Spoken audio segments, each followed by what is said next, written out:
মালতী বসুর দুই মেয়ে ছিল। একজনের নাম টুম্পা আর একজনের নাম রিম্পা। দুজনেই ভীষণ ঝগড়ুটে ছিল। কখনোই তাদের দুজনের বনিবনা হতো না। দুজনে সর্বদা দুজনকে হিংসা করত। এই জন্য তাদের মা তাদের ওপর খুবই বিরক্তিত ছিল। মালতী বসুর এই হলো বড় মেয়ে টুম্পা, যে রান্নাবান্নায় অসাধারণ, কিন্তু সে তার বোনের সাথে সর্বদা ঝগড়া করত। নিজে রান্না করে তার বোনকে দেখিয়ে দেখিয়ে খেত।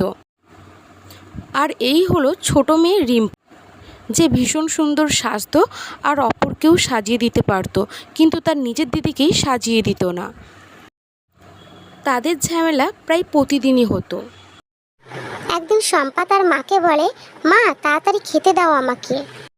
ঠিক তখনই অপর পার থেকে রিম্পা বলে, মা আমাকেও তাড়াতাড়ি খেতে দাও, আমাকে বেরোতে হবে। তখন তার মা বুদ্ধি করে একসাথে তাদের খাবার বাড়েন। তখন তারা ঝগড়া না করে চুপ করে খেয়ে নেয় আর যে যার কাজে বেরিয়ে যায়। একদিন টুম্পা টিভি দেখছিল বসে।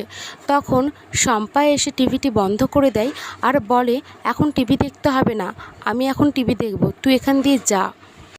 এই নিয়েও তাদের মধ্যে আবার একটা ঝামেলা হয়।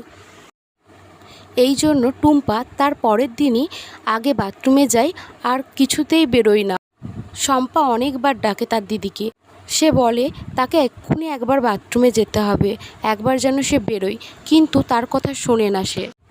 তখন টুম্পা বলে ওঠে যে, তুই তো আমাকে সাজিয়েও দিস না, তোর কোনো জামাও পরতে দিস না, আর যখনই আমি কিছু করতে যাই তখনই তুই তখন ঝগড়া করতে শুরু করে দিস। এখন আমি আগে বাথরুমে ঢুকেছি, তাই আমি কিছুতেই বেরোবো না। তাদের মা তাদের সব কথাই শোনে, কিন্তু তাদের ঝামেলা কিছুতেই মেটাতে পারে না।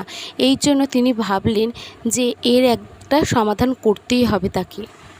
একদিন রিম্পা দেখল তার মা একটা ছেলের সাথে অনেকক্ষণ ধরে কথা বলছে কোনো একটা ব্যাপার।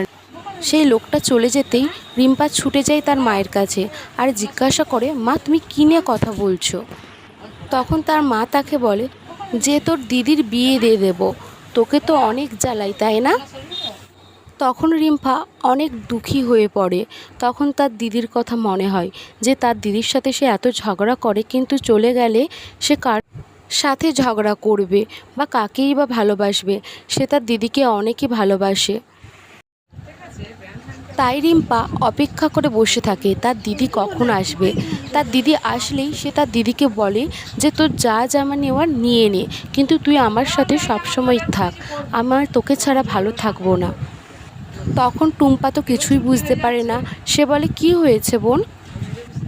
তখন তার মা বলে যে, আমি শুধু বলেছি তোর বিয়ে দিয়ে দেব, এতেই তোর বোন তোর কাছে ছুটে এসেছে।